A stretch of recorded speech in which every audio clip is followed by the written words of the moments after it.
Сәлеметсіздер ме балалар? Бүгін біз сіздермен Мұхтар Шахановтың Нарынқұм зауалы шығармасымен танысамыз.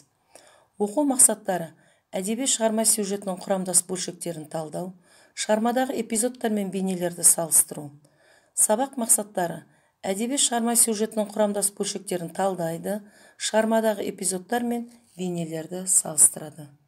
Критерийлері: шығарма сюжетін біледі, сюжет бөлшектерін талдайды, шығармадағы эпизодтарды ажыратады, эпизодтар мен бейнелерді салыстырады. Болжау стратегиясы бойынша жоғарыдағы суреттерге назар аударыңыздар. Бірінші суретте Махамбет Өтемісұлы берілген. Махамбет Өтемісұлы туралы біз не білеміз? Неліктен бұл жерде Махамбеттің соңғы сөзі деп жазылып қойылған? Менің бассыз қалғандығым, сенің бассыз қалғандығың болмағай деген сөздің мағынасын қалай түсінесіздер? Бұның барлығында толық мәлімет алу үшін Мұхтар Шахановтың Нарынқұм зауалы шығармасын тыңдаймыз. Мұхтар Шаханов туралы мәліметтермен танысамыз. Көрнекті ақын, қоғам қайраткері, мемлекеттік сыйлықтың иегері Мұхтар Шаханов 1942 жылы 2 шілдеде қазіргі оңтүстік Қазақстан облысының Төле би ауданында туған. Нарынқұм зауалы өлеңі Махамбет Өтемісұлының соңғы күндердегі өмірін суреттейді. Тарихтың ащы шындығын, жендет пен ұлы дарынның арақатынасын философиялық толғамдар арқылы таныған ақын Махамбеттің монологымен көп нәрсені пайымдатады. Махамбеттің монологында намыс, батырлық, ар-ождан, туған елге деген шексіз махаббат жатыр.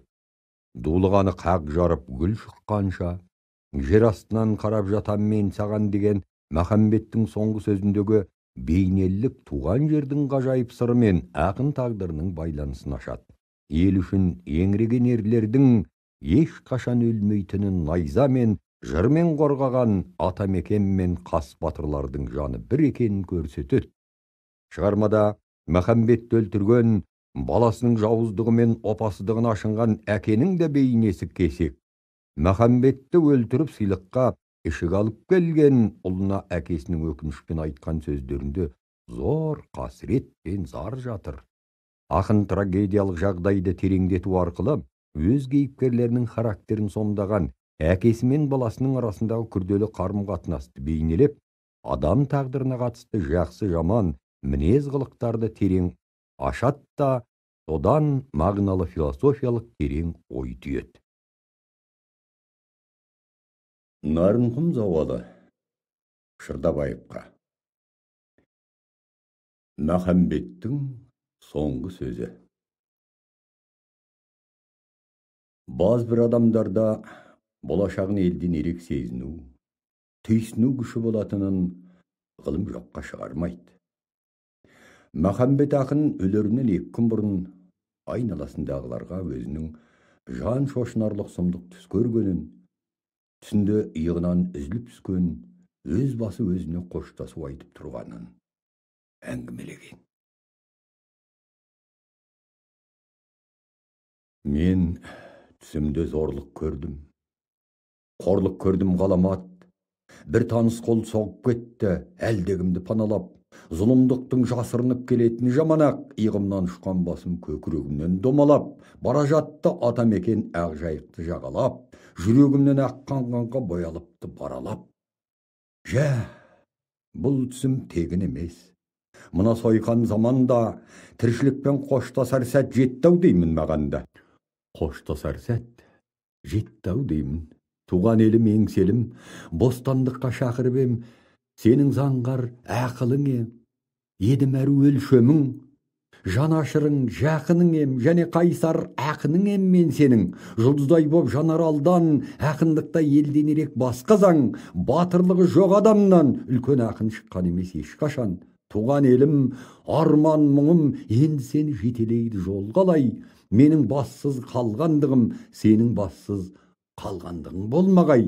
Шындықтың ащы даңқы, шындық үшін жалғыз түсті мегеске, ақындықтың басты шарты басталса да, шындықты айту емес пе? Өлімге сан жақын бардым, қорғансыз боп күртінсем де жай көзге, шындықты айтқан ақындардың бірақ жолы болып еді қай кезде. көрді денде сен жайлы ойға батамын, бұлың кәрілік созылады қаншаға, кім қаншама шексіз сүйсе, отанын, оның тартар азабы да соншама. Бірінші тапсырма. Берілген кестені толтырыңдар. 3 кестеде өлеңнен үзінді берілген. Сол 2 бағанды өлеңдегі үзінді бойынша толтырамыз. Дескрипторы шығарма сюжетін біледі, сюжет бөлшектерін талдайды. Екінші тапсырма. Т кестесі арқылы эпизодтар мен бейнелерді салыстырыңдар. Бірінші эпизод Махамбеттің сөзі, екінші эпизод баланың сөзі. Дескрипторы шығармадағы эпизодтарды ажыратады, эпизодтар мен бейнелерді салыстырады. Сабақтың соңында кері байланыс маңыздылық аймағы арқылы жасалады. Ішкі шеңберге ең маңызды мәлімет жазылады, ортаңғы шеңберге маңыздырақ мәлімет, сыртқы шеңберге маңызды емес мәліметтер жазылады.